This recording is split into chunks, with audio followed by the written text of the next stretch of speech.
session for the day. It's been a huge day.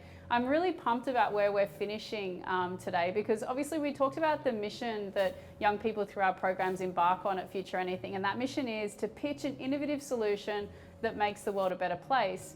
How do you know that you're making the world a better place, and how do you prove that the world is a better place from the business that you've put into market?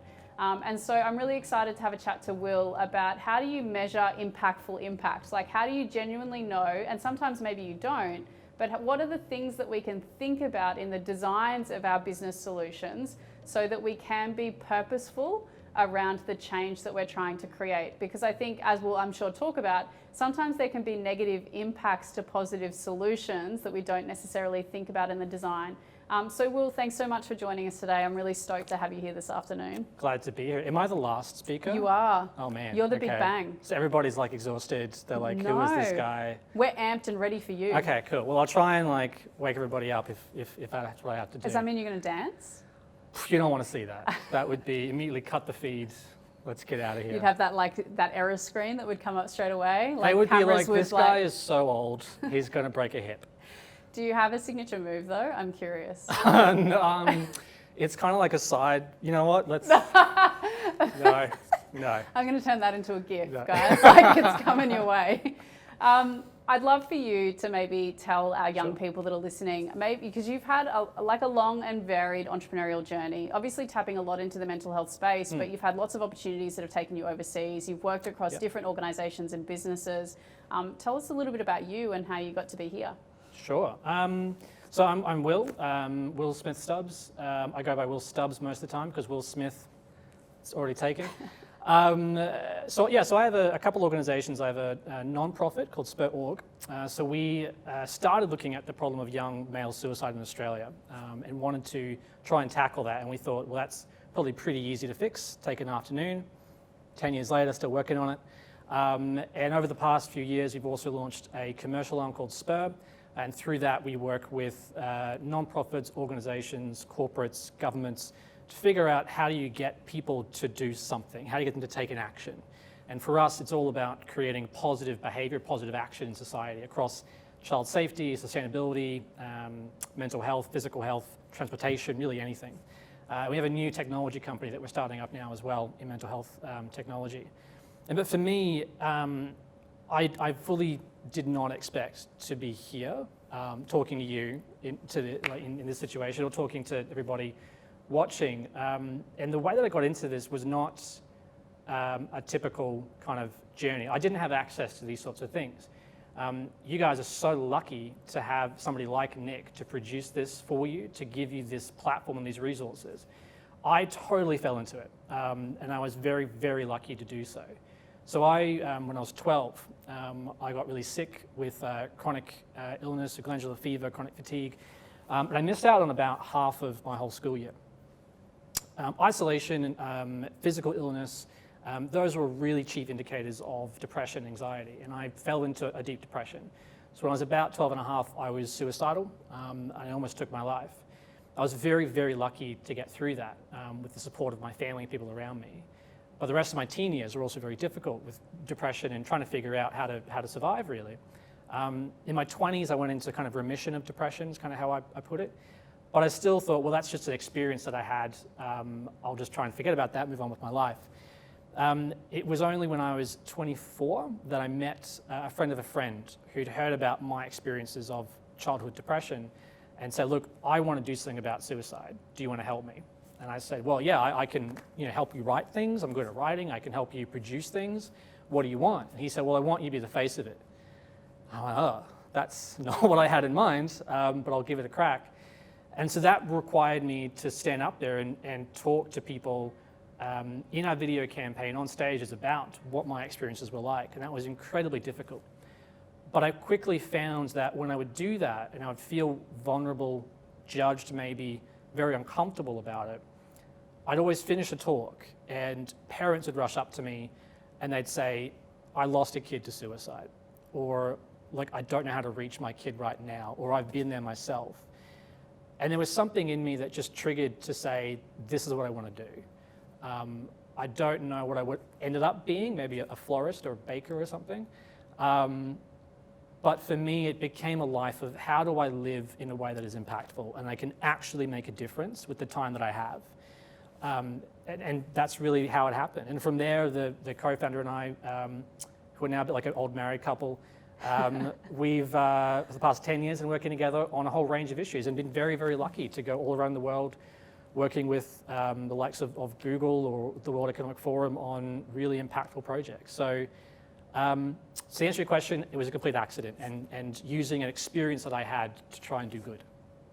I'd love to dig in and understand, because I think sometimes young people or entrepreneurs in general have this perception that the really successful ideas started out as successful ideas and that there was no iterating or changing or scenic route that went down for that. Yeah. But when you actually unpack the journey of any entrepreneur or anybody that's trying to make a difference, it's often a very convoluted journey of like making changes and pivots off the back of experiences that have happened. Totally. Can you talk us through maybe a couple of the key pivots, shifts or changes that have occurred for you in your entrepreneurial journey? For sure. Yeah, I get asked this a lot, and I usually swear, so I'm gonna be really mindful of my language. But if you look like you just give me a little elbow. Yeah, okay. So here's what I would say: when you're designing anything, a couple of things to keep in mind. Start as you wish to proceed. And so what I mean by that is kind of the old measure twice, cut once principle. That you spend most of your time, or you should spend most of your time, thinking about the problem and what you're going to be doing, how you're going to solve that, before you start doing anything. The adage or the motto that we've been told through people like Facebook and startups about move fast, break things, I think is sugar, honey, iced tea. That's a terrible attitude when it comes to creating an impact and understanding that what you do impacts a system of different things. And so if you think that your idea is great and let's just start this thing, let's get it going, you don't know what the dominoes of that will be. And so I would say from the very beginning, start as you wish to proceed. Think intensely about what you're trying to do, what you want to solve specifically. For us, one of our biggest failings was at the beginning, we just saw young men are dying from suicide, we'll do something about that. And so the very first campaign that we put out there was based on the knowledge that men are told when they're growing up to toughen up, to harden up. A lot of the young men probably listening have heard that sort of phrase. You don't need to do that, by the way. What it leads to is young men being told, don't seek help. And from our perspective, that was a key problem. So our first campaign was called Soften the F Up. And it was a great, well-produced video campaign. It had an online platform, it had all these tools and resources. It won awards. We were interviewed about it. It gave us a great starting platform. If I could go back in time, I would not do that again. Or in the way that it was done. And the reason is, at the end of the day, we had thousands of views on YouTube or Facebook, or we'd had really powerful messages from people saying that they were thinking about taking their life, they'd seen this message, and while things weren't going to get any better, they thought they should keep trying. And I thought that was incredibly moving, that's wonderful. But I could not tell you even today what the impact of that project actually was. Did that move the needle forwards or backwards at all? And the reason is we didn't think hard enough about what were the impact metrics we were trying to influence. It took us many years to understand that, and it is hard. I would say selling a product is relatively easy. Selling a product that also creates change is a lot harder, but it's so much more fulfilling. And so I would say, think so much, spend more time than you think that you should be. You should be bored really by the end of it and frustrated, but still keep going on defining your problem, understanding what the metrics you are trying to impact and how they're impacted by things around them, and figure out if you'd spent 3 years, a huge budget, your time and energy on a project, after that 3 years, what are the specific percentages, the numbers, the metrics that you would point to and say, this was worth my time and money? And if you don't know what that is, don't start. You need to keep working on the beginning, the design of your actual solution. But it does take time. Yeah, I want to dig into that because it's kind of like you're prophesizing or projecting the end before you begin. I imagine a part of that is almost getting really defined about what part of the problem you're trying to solve as well. Totally. Because things like mental health are wicked problems, like they're really big and juicy and messy, and there's so many fragments, so many root causes that come off these problems that it's impossible for one enterprise or one entrepreneur to solve that entire thing. Totally. Yeah. If you think about any problem, so let's say it's gender equality, it's Indigenous rights, it's sustainability. As brilliant as you are, and I know you all are, you've been listening to Nick, so you no doubt even better, you are not going to solve those yourselves. So relax, take a deep breath, weight off your shoulders. It will be a combination of you, people in your sector who are working on it, your classmates, for instance, people that you meet along the way. It is a group effort. But if you imagine one of those issues in the middle of a circle, and then put a couple of circles around that, and then you slice up that circle into segments, you will find that if you're trying to solve sustainability, biodiversity, anything to do with the environment and climate, includes carbon emissions, plastics. It includes the way that we repurpose land and take it away from native animals and flora and fauna. Those are all very different issues. The likelihood for you to be able to tackle all of those, incredibly slim. So pick one and work on that. If it's a case of trying to, I think I heard something about plastic bottles before, great, work on that, solve that, and you'll be influencing that whole circle. Other people will see what you're doing and probably want to work with you. But I think it's very easy, particularly when you are young, to think that you can solve everything, and you're not going to. But that sounds kind of depressing. And so what I will say, though, is that, and I was just saying to Nick actually before we went on, there's a lot of problems in the world right now. And whenever I talk to young people, it is you lot that are actually doing the incredible stuff. You are more engaged than any generation before you. And if any generation was going to solve that whole circle of problems, it is going to be you. But you need to work together to do that. Because yes, if all of you are working on plastic bottles, you're not solving the whole circle. I got a little bit off tangent. So. No, that's great. I would love to tap into, like, what are some examples that you can think of enterprises or organizations that, I'm going to say three things. Like, so the first one I think we've talked about is like having that authentic voice around the problem. Totally, so you've got a connection to mental health because of your experience. So you've got that authenticity when it comes to tackling that problem. Yep. The second element I think we're talking about is that ability to like measure or to be targeted, about the problem secondly. So they're not trying to solve the whole problem, but they're digging into a specific element or segment of the problem. Yep. And then thirdly, also have some good, what you called impact metrics. So an ability to measure the impact at the end of that enterprise. So an entrepreneur with an authentic voice who's solving a segment of a problem that has done some work around their impact metrics. Yeah, it's a tough order. No pressure. Or maybe they've got 2 out of 3, or you can talk to some examples that tap into some different spaces around that. Yeah, I think what you said about the authentic voice is really, really crucial. In that there are areas that we've wanted to tackle before where we know that's not our place to try and tackle that. There are areas where we're very passionate about, but we have to find somebody else to work with to do that. There's a great initiative in Guam, actually, who I had the pleasure of meeting, Julian, who founded it. He was a lawyer. He lives in Guam on the coast, and he loves it. But he was increasingly seeing how his town was being affected by marine mining and the destruction of the environment there. So he gave up his job in a law firm to found a conservation of the ocean law firm, essentially. He's working pro bono to solve that problem. So right now he's focused on putting in place legislation to prevent deep sea mining, which has a lot of potential economic benefit, but will essentially ruin the area around it. As much as I love to support that, there's obviously no way I could do that. I don't know Guam. I'm not a lawyer, shocker.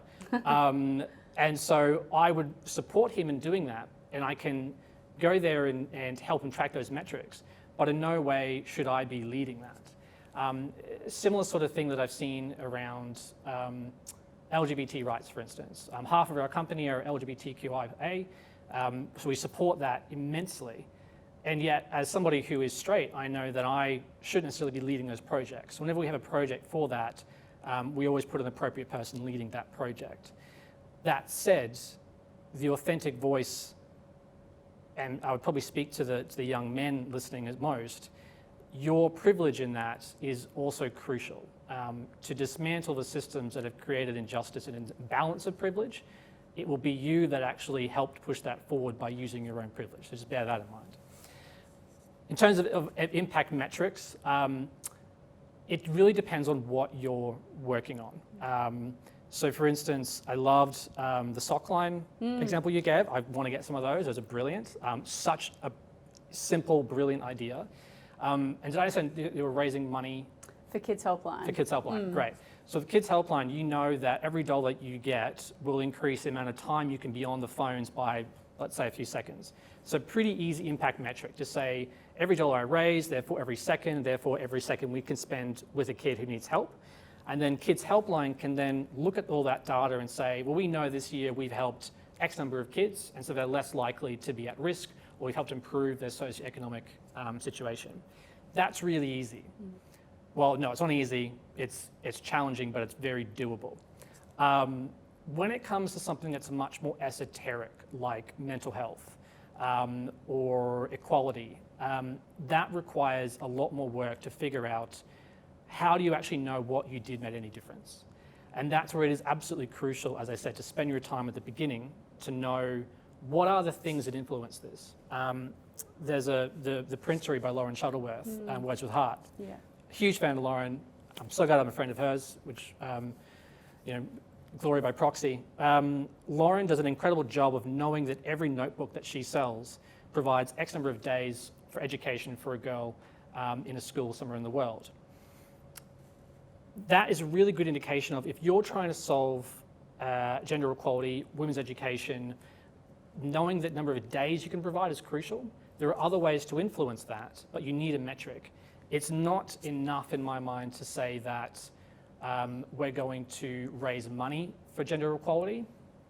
Well, okay, what are you going to do with that money? Having a metric like Lauren's of X number of dollars, 1 day of school for a girl is a brilliant, brilliant metric. Then over time, the impact that you will see is the number of women in that society who has passed primary school or a high school education. That is your impact. Your impact is not actually the number of days or the dollars you raise. It is the end result that comes through that. Lauren, I think, is one of the best examples of she's a woman. She understands the environment she's working in. She knows how to build a really, really great business model. And to have that whole chain of impact as a business is even better. And we need more of those businesses that are not non-profits. They're not pay me money and I'll dump things in a river and make a lot of money off of it. We need that combination of we do good, we make money, we're sustainable, we create impact, which I'm no doubt you're all working on. Yeah, I want to tap into, you mentioned not-for-profits just then, or non-profits, and I want to tap into the different business models that exist for 1 second, because I think when you're working on creating change or profit-for-purpose organizations, or you're purpose-led as an entrepreneur, right? Sure. So there's lots of young people that'll be watching right now that are like, look, I'm not in this to make money, I just want to solve X, whatever that is. And sometimes there are two opposing views, in my opinion, that sit in that space, right? So if you actually make money off solving that problem, that makes you a terrible person, or it makes the good that you're doing less than, because the real people that are solving the problems are the ones that are perhaps not making a profit off stuff. Can you talk to, like, I guess, why having a sustainable business model in a social enterprise or profit for purpose sense can actually scale the impact that you're making, or that that's not a terrible way to go about solving a problem that matters to you? Yes, I can, and I'm very passionate about this. I was once, years ago, I was helping to establish an Indigenous organisation that would provide the world's first accelerator for Aboriginal and Torres Strait Islander businesses in Australia. As an impact metric, the end goal was to close the economic gap between white Australia and Aboriginal and Torres Strait Islander Australians, knowing that an Indigenous-owned business 100 times more likely to hire an Indigenous person. So great idea, great model. And I remember sitting there with the founder, who I was helping and coaching and trying to build this thing. We had a meeting with a really successful man who had been in financial services, and he had been quite high profile. And he turned to this founder and he said, you need to decide now if you're a non-profit or if you're a business. Because if you're a non-profit, you will get Australian of the Year and you'll win awards, but you'll be forever broke. And if you're a business, you're going to have a lot of money. I think that is an absolute crock. The belief that we should pay people more who do less good in the world is an archaic, old-time belief that we need to do away with completely. Even the term social entrepreneur, which I am, I accept, and I get called a lot, I struggle with. Because to me, when I hear that, what people are saying is, hey, you're a social entrepreneur, you should try and do good. If you don't make any money, well then, it's fine, don't worry about it. Oh, you're an entrepreneur, make a lot of money, kill koalas if you have to, so long as you're making money, it's fine. Yeah. You're just you're an entrepreneur. I think what this new generation is starting to cotton onto is that it is not as binary as that. It is not a case of saying, as a corporate business, do whatever you need to do for your shareholders and make money, and as a non-profit, constantly struggle for any income. Because as a non-profit or a social enterprise, your income is your lifeline. And if you're in it to create an impact for a mission, if you believe strongly in sustainability, equality, whatever it might be, if you run out of money, you can't do anything. And so it is absolutely crucial that you operate like a business in order to ensure your livelihoods, your ability to continue to help that environment. If, for instance, you'd set up a line like Sockline, or a cafe that employs the homeless and upskills them into a career, but you're not managing your finances properly, you're not turning a profit, you're going to go out of business. And then what do you say to those that you were trying to help? Sorry, I don't have any more money with the close up. Nobody wants to do that. And so it is crucial in my mind that we do away with this concept of corporate business, no morals attached to it, don't make the world better in any way, shape or form. Social enterprise, constantly struggle for money, but try and do good. To me, I'm an entrepreneur. What I'm interested in is making the world better. You should be able to make money while you do that. Please, if anything from listening to me, the one thing is do away with that notion that doing good means being broke. It is not the case at all. Awesome. We're just about out of time. That's a really important message to leave young people with. If we've got hundreds of passionate entrepreneurs that are tuning in right now who may or may not have a problem close to them that they want to do something about. Is there a couple of key pieces of advice you can give these young people around how to make sure that the impact that they're creating is a positive one? There is, although I would say while you're young, and I say that increasingly going grey, and with these dance moves, it's okay to try and to experiment and to figure out how you actually want to create change. As I said, I am incredibly buoyed and excited by how much passion there is in your generation of you can see the world is going in a direction that you might not agree with. And you're being told often that you shouldn't have any say in that. And so many of you say, nah, we're here, we want to make a difference. And that's great. But also be young and be okay with starting small and trying to make a difference in your immediate community and learn as you do that. And then later you can be changing the world, but just start where you are. If you have a burning desire of wanting to make things better, but you don't know where to start, the only advice I would give you is to think about what you think about. If you are finding yourself increasingly angry or frustrated, or you mull on particular issues, that's probably where you should start. If you look at something and go, well, everybody else is talking about this, I don't know anything about it, but it seems like it's the hot thing, don't go there. Work on something that, to Nick's point, you have an authentic voice on, that you understand, or at least you understand some of, that you deeply care about. Even if it's small, work on that, experiment, learn as you're going, and then by the time that you're my age, which is like eons, you'll be miles ahead of where I am. And I'm so excited to see what this generation does. You are going to be the best of us, I think.